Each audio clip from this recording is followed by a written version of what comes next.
Hello and welcome to Tea Time to You with Darby Rogo, recorded here live at Shell Shuckers Restaurant, corner 224 and South State Route 53 in Tiffin, Ohio. My name's Russ Snyder, voice of the Dragons, alongside head men's golf coach Darby Rogo. Coach, how are we doing today, sir? I'm doing well, very, very well, sir. How are you? I'm doing excellent. It's always a good time. We get to come out here, and 2 weeks in a row, no snow on the ground, so I have no complaints about the weather today. It's a nice little streak we have going. Yes. Well, you know, golf season right around the corner for all of us. Not only they're talking golf, but those of you watching golf, whether you're a college golfer, a weekend hacker like me, or just anybody else, golf season really right around the corner. And I work at a local golf course part-time too, and I should be getting a call any day here that golf season's ready to go. Well, I know that there are some local courses in the area that have talked about maybe opening up. It's going to be warm this weekend. You know, it's a nice change from the bad weather that we had all winter, and I'm really hoping to have a good summer. I mean, last year it rained all summer. Yeah, maybe this year we'll have a nice summer, and people can get a lot of rounds of golf in. Those local golf courses really put up with a lot last summer with a very wet as well as the wind and just weather damage to the golf courses. Hopefully it should be a great year. As bad as last year was, hopefully this year the yin and the yang will take care of itself. Well, you know, and you know, for all the local golf courses and all the local golf owners in the area, you know, they do such a great job, and you want them to get the business they deserve, and so some nice weather, I think we're due. Well, we all want it, that's for sure. And speaking of nice weather, baseball right around the corner. Coach Rogo and I will talk a little bit about the professional baseball season come up. We'll talk a little bit of Dragon baseball today, Dragon softball on a nice little winning streak to start the conference schedule. Women's lacrosse got their first win of the season as well. We'll talk about all that here as we work our way through the program. But first, let's thank our good friends here at Shell Shuckers for having us out here each and every week as we do our show live at Shell Shuckers on Tuesday morning. So big thank you to Scott and his staff here at Shell Shuckers for taking care of us as they do each and every week. Well, you know, the best part about doing this show is not only spending time with you, but we get to eat lunch out here. Exactly. We have the same thing. Every week, and it's always good. Yeah, so let's talk about your kids. You recently competed at the Battle of the Beach down in South Carolina. We talked about a great success that was for your kids. Some really great scores were posted, but now you have a little bit of some time off as you get ready to for your next event. So how do you keep your kids sharp? I mean, you have, a 3-week layoff between events? About 2 weeks. You know, obviously this weekend we're going to have some heavy practice sessions, and with the weather starting to cooperate, we're able to get outside. You know, that's the hardest part is, you know, we go to Las Vegas early. So we're outside playing. We immediately follow that up with a week or 10 days in Myrtle Beach, and, you know, the weather was great there, and so we get a lot of reps. Then we come home and we hit, you know, almost a standstill. And so what we try to spend this time doing is every Monday we have our leadership meetings, and we talk about how we can be better as individuals, not only on the golf course but off as well. And so we're doing a lot of that. Go over some course management. We'll remind them of some of the rules they need to know. You know, sometimes it's the psychological part of the game that can make the biggest difference, and so we'll use this time to do those kind of things. You brought up the rules. How often does the NCAA tweak some of the rules that the kids have to adhere to when they're on the golf course? Well, the NCAA, you know, they have an NCAA hard card, but it basically mirrors the USGA. Okay. The USGA is still the governing body. They set all the rules for us. There are some local rules that will be established, but more often than not, the rules of golf are universal, and there's nothing specific to the NCAA. The only thing is the setup and the way we play 5, count 4 scores. Sometimes there's match play, but when we do that, it's still medal match play. You still count every stroke. You do not concede holes. You don't concede putts, so on and so forth. So, you know, I'm just reminding the guys of the simple things: proper drop. You know, the red hazards. You know, difference between a red hazard and a yellow hazard. Yeah. You know. There'll be some local rules that when we get to golf courses we That's need to what be aware I was thinking of. as well, yeah. So, you know, more than anything else, just reminding the guys that they can save themselves a shot here or there if they know how to properly put the rules into play. You know, it's probably the same adage that's used in other sports as far as, you know, like somebody scoring a touchdown in showboating or somebody throwing a dunk down in showboating. It's act like you've been here before. That's probably kind of what you preach with your kids. Well, that, and I mean, you know, it's tough because golf is a game where you have control of your emotions, you know, and there's very little that you can control, correct. And we always talk about controlling your controllables, and one of those things you have control over is yourself. So getting on the golf course, not getting too excited over a good shot and not getting too down over a bad shot. We've talked about, I really don't want our guys to overvalue a bad shot. I want them to focus on what's in front of them and put the pass behind them. So those are the kind of things we'll talk about in our meetings, so that when we get on the golf course and we can have a little bit of control, whether it's positive or negative, you don't want to make a 5-foot putt and fist pump like you just won the Masters. You're like an idiot. You know, instead, you want to act like, I know I was going to make that, move on to the next hole, and take care of business ahead of you, not worry about what's behind you. Yeah, and also the proper way to approach different things like hazards and things that affect you like that, so that way you don't cause yourself a stroke that maybe just knowing exactly how to do what you should have been doing would not have caused that to Sure, happen. and we've talked about it numerous times, and I truly believe in course management and understanding you play to your behavior as well. I mean, that's some of the stuff we do with our leadership is understanding your own personal behavior. If you're an aggressive person, you don't play golf passively. Yeah. Because it's not who you are. You want to play to who your strengths your strengths are, and identify what your weaknesses may be. And if you're overly analytical, you might be use the word paralysis by analysis. Instead, relax and go have fun. And those are the kind of things that we're trying to, from a psychological standpoint, get into the guys' heads so that when we can go out, we can just relax. We've done all the work ahead of time and just go enjoy it. It goes across the board. I use that in my broadcasting as well. If you can relax and have fun at what you're doing, you're going to get the best out of yourself. Oh, exactly. Yeah, absolutely. And this is a game that I think the more stress you put on yourself, the more difficult the game becomes. And so what we have to do is we have to understand there's only so much we have control over. And I try to remind the players that you have control until that ball hits the club face. Because once it gets in the air, you have zero control over what's going to happen next. Yeah. You've got to take those consequences, good, bad, or otherwise, and go hit the next shot.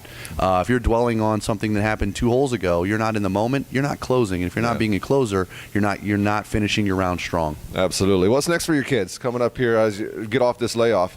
Go start getting busy, right? Yeah, we're going to get really busy. We'll 3 or 4 weekends in a row. Obviously, we head down to the Midwest Regional. It's actually in Batavia, Ohio, at Elks Run. There'll be 28 to 32 teams in that field. We need to play well, as I've told you before. 2 top 5 finishes in the next 2 weeks, because we follow that up with a tournament in Indianapolis at Purgatory, which historically, knock on wood, we've always played well in both of these events. We need to continue that tradition because we're still, as far as the postseason bubble, we're still right there. There's some good head-to-heads we'll get out of those 2 events. And then we follow that up with a tournament in Columbus, Ohio, and that's the GLIAC Spring Invitational in New Albany. Great golf course, Winding Hollow. And then hopefully packing our bags for Super Regionals. Did you just get that whiff of that wonderful food that's being brought out of the kitchen right now? Oh, goodness. So while you're talking local golf, you brought up the GLIAC. Let's go ahead and answer one of the questions that have been submitted to us. If you want to submit a question to us, you can follow Coach Rogo, follow myself on Twitter. You can post your questions to us there. Any place you can find us on social media, get those questions to us, and we'll get those taken care of for you as soon as possible. Lee Foster, gentleman who was corresponding with us this morning. Correct. He wants to know what your feelings are on the Malone golf team this year. And while we're talking Tiffin, we're talking GLIAC. That fits the bill. That fits fine with me. Lee Foster played for Malone when I first started coaching. Great young man, very good player. And he sent out a tweet this morning. He says, "Well, what do you think? I have a question for you. What do you think of the Malone golf team?"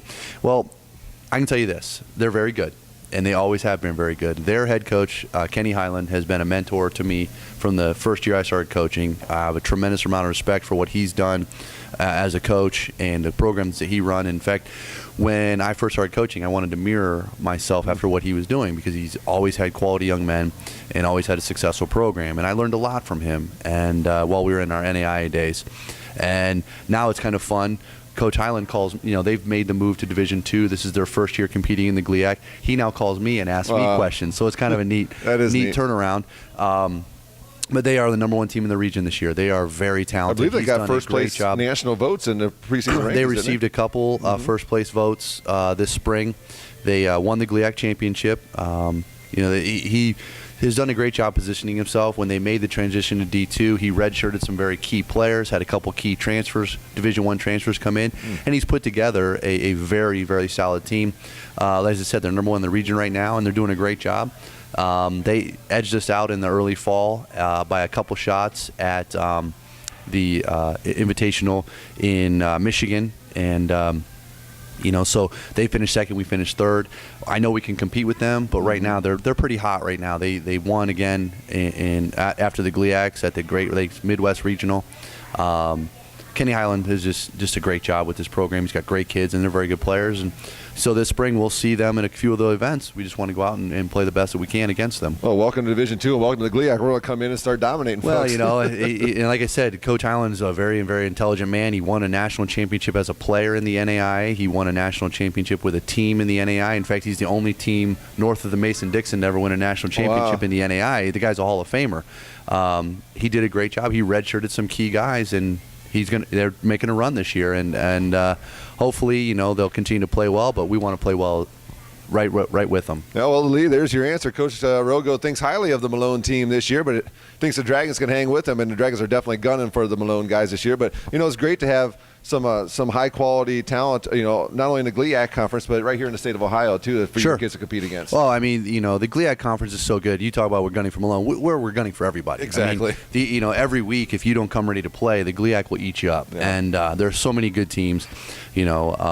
Just in Ohio, the 7 schools that offer golf, we're going to have 15 next year when Hillsdale revives their program. But, with Ohio Dominican and Ashland and Findlay, all right around us, Lake Erie. I mean, there's so many good programs in Ohio, the 7 schools that offer golf. We just have to make sure that I always tell our guys, let's be the best team in Ohio first, and then try to be the best team in the GLIAC. And if we can do one of those 2 things, I know we're having a good year because there's so many good golfers that compete at this level. Yeah, that's pretty awesome. GLIAC, a bear in each and every sport, and men's golf is no exception. Well, the women's golf team, Blake DeBrain, head coach, joined us last week, and they're off to a start. They played at Perry Park over the weekend, and they have another event coming up this coming weekend as well. So the women's team get in a busy stretch of their spring schedule as well. And I'll tell you, last weekend they played their first regional. I mean, what a way to start off the spring is you go into probably the most competitive women's Division II field that you'll see outside of the national championship, because the region for the women is so strong. They were paired the first day with the best team in the region in University of Indianapolis, who ended, I think, finishing runner-up to Grand Valley State in the event, and they had 2 girls from their starting lineup out. One was sick, and one was playing as an individual because Coach Brett Nickerson, who runs both the men's and women's program, told me that she wasn't doing the things I asked her to do, so I kept her out of the lineup. And I talked to Blake, and I said, you have a good program when one of your best players, you can discipline them mid-season and not have to worry about how your team's going to do. They maybe didn't finish as well as they'd have liked, but that just goes back to their youth. They're very young. Blake's doing a great job with them.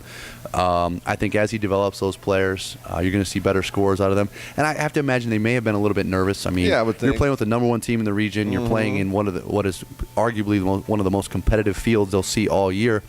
And it's the first spring tournament. I mean, that's a tough way to start it out. But I know he's doing a great job with them, and I know this weekend we'll see improvement on their part. Well, Blake, we talked to him. We talked, on this program and other programs about the improvement those girls made from fall to spring, and that improvement's been fantastic. Correct. Now, they can take this past weekend and use it as a stepping stone and a way to be able to gauge their improvement. There's nowhere to go up but up, and some great opportunities for those kids to continue. I know he's going to continue to do a great job with that program. He's going to, these girls will be very competitive in the next couple of years as they get older and have more experience. Well, let's talk a little bit more about Tiffin University Athletics. If you'd like more information on Tiffin University Athletics, go to www.gotiffindragons.com. As the snow starts to fall outside. I can't believe My gosh. And if you'd like more information on Tiffin University Academics, just go to www.tiffin.edu. Well, Dragons softball gets started with a 2-game winning streak in GLIAC conference play, and they got off to a real nice start. Yeah, I actually was at those games, and I was really impressed with the way the ladies played. They pitched the ball very well, and anybody that plays fast-pitch softball knows that pitching is the key. Yes, sir. And the pitchers look good on the mound. And one of the things I was really impressed with was the way that the hitters made the other pitcher work. They worked deep into the pitch count, and they got good pitches they could hit. They were very patient. This time of the year, usually the pitchers will have a little bit of advantage over the hitters because the hitters have been indoors, especially up north here. And to stay patient and work to a hitter's count, the girls did a great job of doing that. And as a result, they gave themselves opportunities to score runs. And when they did, Coach Nickerson was very aggressive on the base paths and picked up 2 W's in the GLIAC. And I think that's any coach will tell you that's how you want to start the season. Absolutely. I got a great record, off to a great start this year for the Tiffin University Lady Dragons. And baseball, get a doubleheader sweep to open up the season, lose a tough pitching battle on the Sunday wraparound of the 3-game set, but 2-1 to start the GLIAC play for the men. Again, it's all about GLIAC play. I mean, we can look at any sport and their out-of-conference schedule, and those are just preparation games. It's all about doing well within the conference. And so for Joe to get those guys to come out, I think they played Saginaw Valley, come out and win 2 right off the bat, and that's a good program. I mean, that's a way to start the season. And they lost a tough one on Sunday, but if there's a point where you have 1 or 2 run ball games. If you're losing those, you're eventually going to win those games. It's when you're getting blown out you have to worry about it. But if you're in 1 or 2 run ball games, you know that you're competing. that's really all you need to be able to do. Yeah, absolutely. Just got to get over that learning curve and learn to win those games and finish those ball games. And then women's lacrosse got their first win of the season as they got picked up a big W at West Virginia Wesleyan recently. Well, I know that they're traveling this week to, first to New York and then to Missouri, so they're going to be very busy. Yeah. Erica Brown runs one of the best programs, in not just in the GLIAC, but in the region. Last year, they were runner-up in the GLIAC championship, losing only to Grand Valley.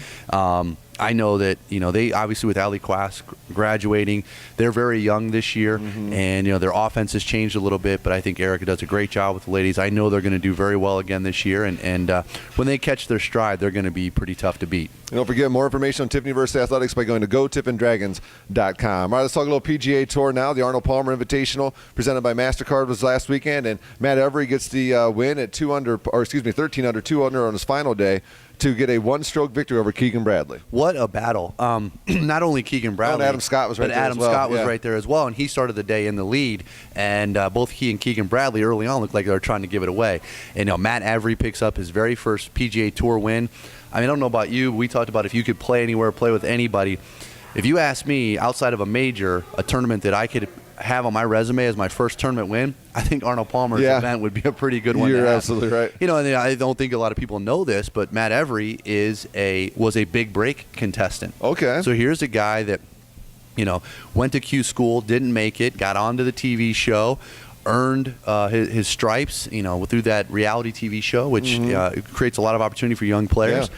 And look at him now to win events. It's one of the things we talked about weeks ago when we first started doing this was how many good young players on the PGA Tour. Here's another good young player who's won, Adam Scott, who arguably is one of the top 5 players in the world, defending Masters champion. To overcome that kind of player, as Matt Every's a very young guy. That takes a lot of chops. Absolutely. And it's just building up to what is going to be, I think, a great summer of PGA golf, because we're going to see a lot of young guys really making a name for themselves. So you kind of correlate that to like the NCAA Division I men's basketball tournament when a smaller school like a Mercer plays a Duke. For a guy like Matt Every against Adam Scott, you got to look at him just another golfer, not Scott. It's like you can't look at the name on the jersey. Correct. It's just another man playing golf. And that's what I think Tiger's advantage was years ago was once you were paired up with him and he was in the lead, it was this intimidation Psychologically, factor. it was over. A lot of these young guys, they're not scared. No. And you bring up the NCAA tournament. I don't know, but my bracket is gone. I'm 3 done. of my Final 4 still alive. You are one of the only few people in the country because my bracket is an absolute mess. Yeah. Thankfully, Florida and Michigan State are still alive because other than that, I'm done. Well, it's a good thing that I'm not a gambling man. Well, it didn't take long for that $1 billion no one was going to win that billion. Warren Buffett's sitting at home laughing right now because he knows, but that tournament is just so great right now. So many great games, and you see the Kentucky Wichita State game, and what a great year for Wichita State. You can't take it away from it, but how good does Kentucky look right now? Yeah, that was a fantastic basketball game. There's so many. This Sweet 16 is going to be a lot of fun to watch. It is going to be a lot of fun. All right, you brought up Tiger Woods. You brought up the Masters. 16 days away for the Masters tournament. Is Tiger going to be ready? Is he playing? He was on TV this morning, Golf Channel, and even he doesn't know. Now, he could be keeping it from us, a suspenseful thing, but he's, very clear that his back is bothering him. And in my gut, I'm going to tell you right here, I don't think there's any way he misses this event. This is the only major he's never missed. It is a back injury. We don't know the extent of it. We don't know the severity. But I have a feeling the reason he took off the Arnold Palmer Invitational was so he could make sure that he was 100% ready. And, his advisors and his people, he's not going to make an announcement yet. He's going to wait, and he's going to find the right time for let people know. But if he doesn't play, I'll be shocked. Me too. Even if he does, I don't know if he'll be 100%, which means I don't know if he can win. He probably will now that I say that. But I think that we're in 16 days, we're going to see another great event. Well, he's got all day, every day for treatment. You can get yourself right, at least to be able to give it a go. If you get to the weekend and it's shot, and your back just won't let you do it, then you withdraw. But he's got time to be able to get himself to the point I think where you'll should see be able him to start. compete. We're still 2 weeks out. He's obviously has the best of everything to get himself ready. This is his event that he wants to do well in. And obviously, he's been a while since he's won a major, and he's still chasing that mythical number of 18.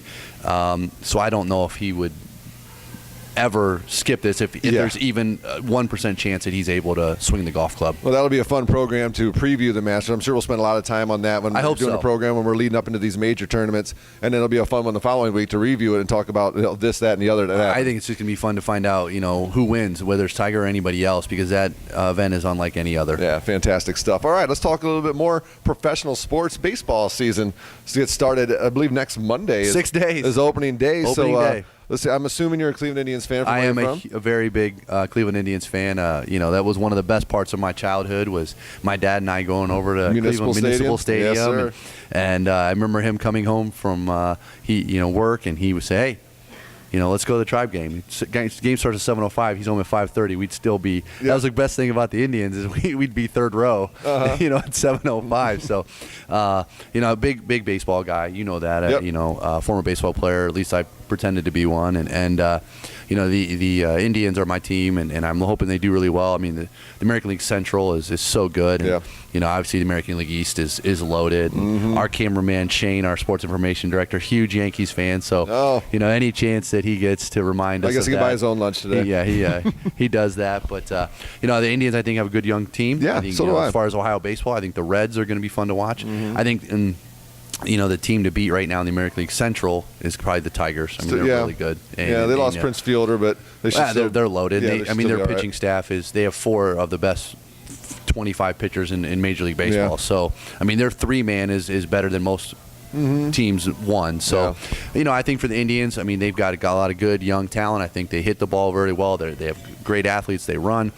It all comes down to pitching. Sure. If they can get people out, they have enough firepower offensively. I think that they can do really well this year. Well, Ubaldo Jimenez is with Baltimore now, so they got him to replace. We got young guys like a Corey Kluber who could step up. He could be a guy who could win 15 games or he could win 5 this year. Well, they got a couple guys like that. Well, you watch if you watch the spring training. I mean, they started out. They were 11-1 to start off spring training. I mean, they went on a nice. I think they lost their first game, won 11 in a row.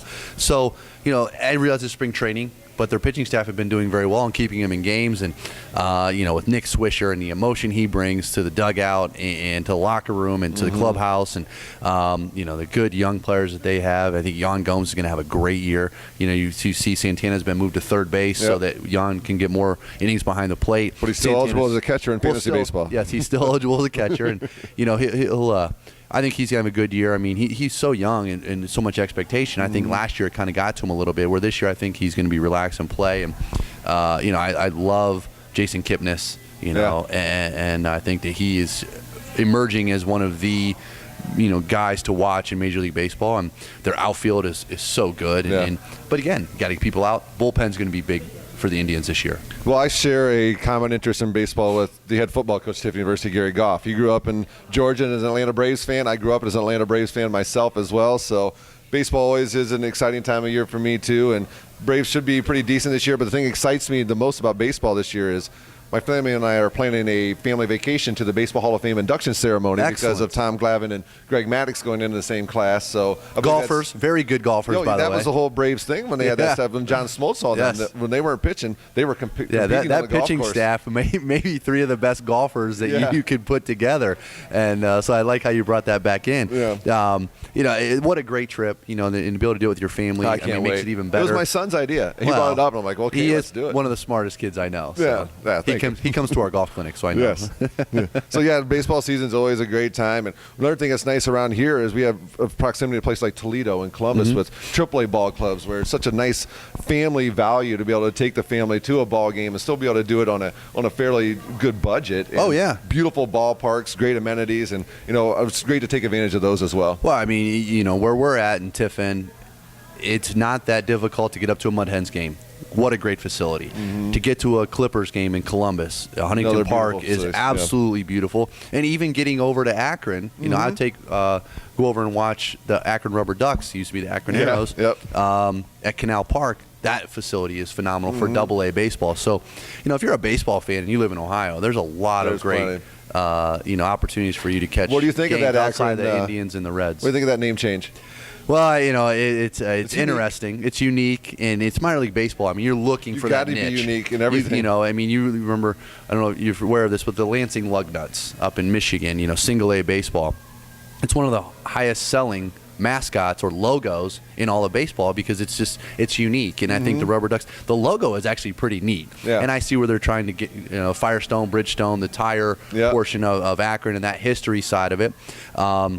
It's just different, Rubber Ducks. I have a feeling that's going to be shortened to the Ducks, and that's okay. Again, it's a business, and they're just trying to sell, uniforms and tickets and get people there. And the team's pretty good, so it's really all that matters. Yeah, well, baseball season professionally starts next Monday, and minor leagues get started shortly thereafter. And all right, Coach, let's wrap up the program with one more question. Sure. From a gentleman who tunes in, Bob Spees out of the Cleveland area, says he's thinking about adding a hybrid to replace the long irons in his bag. Wants to know your thoughts. Well, obviously the technology in golf has changed so much over the years, and you look at even some of the commercials you see on TV where people have been fighting technology changes, and then when it happens, they embrace it, and pretty good commercials. But I think what you're going to see, and this is already kind of happening, is the long irons are difficult to hit. The longer the club is, the more difficult it is to hit. It's a smaller sweet spot. It's a smaller club face. Putting a hybrid into your bag, especially as you increase in age, is a great idea. Hybrids are easier to hit. They help you get the ball in the air a little bit easier than maybe a 3-iron or 4-iron would. So I think it's a good idea, for Mr. Bob Spees to do that. I think that he needs to consider it. Go out and test drive a few of the hybrids. There's so many good ones out there. Find one that you like. Find one you're comfortable with, because they all have a little bit bigger hitting surface, or all a little bit easier, with a little more loft to get the ball in the air. But again, it goes back to when you find a club, you have to feel comfortable with that club in your hand. And so I would definitely say to anyone, outside over 18 years old, even some of the younger players, put a hybrid in your bag. Learn to hit it. You're going to be more happy with the results than hitting a skinny 3-iron, because this is an easier club to hit. Most people, when they have that hybrid in their bag, it becomes their favorite club. It becomes that go-to club when you're not sure what you should hit, because it's just one of those clubs that when you find it, new technology, there's always new clubs, different variations of clubs coming out. But those hybrids, for some reason, they just feel good in your hand. Well, they're easier to hit. They have a better, more forgiving. Yeah, I think that's the key. I would think, and that's the key. And I would think that a lot of amateurs, I wish they would, I realize hitting the driver is the most fun for you. And you see when people go to the driver, it's the first thing you want to do. I think a lot of amateurs would be better served moving up a tee box, playing it forward, and then hitting a hybrid or a 3-wood off the tee. You're going to find more fairways. You're going to make the games be more enjoyable. You're not going to be searching for the golf ball, which means faster rounds of golf. Exactly. And I think he's putting the ego behind, moving up a tee box and playing where you belong, and shooting in the 70s and 80s from a forward tee box rather than trying to be a tough guy and shoot 90s to 100 from the tips. Yeah, keep your ego in the car, and then let your bag pull out a nice scorecard at the end. That is what it's all worth it. Really. All right. Well, thanks to Lee and thanks to Bob for submitting questions for us today here on Tee Time to You with Coach Darby Rogo. We're going to do it again next week and the following. Don't forget Masters coming up. All kinds of cool stuff happening on campus with athletics. GoTippinDragons.com. Not too late to get yourself in for summer classes or fall classes as well. If you'd like to get more information on the academics, go to www.tiffin.edu. Thanks to Shane O'Donnell for handling the camera today, too. And, Coach, any last words? As always, I just want to thank you for your time. I want to thank Scotty for all he does for us out here at Shell Shuckers, and hit him straight. All right, this has been Tee Time to You with Coach Darby Rogo. For Coach Rogo, I'm Russ Snyder, voice of the Dragons, saying thank you so much for tuning in. And until next week, have a great day. Thank you.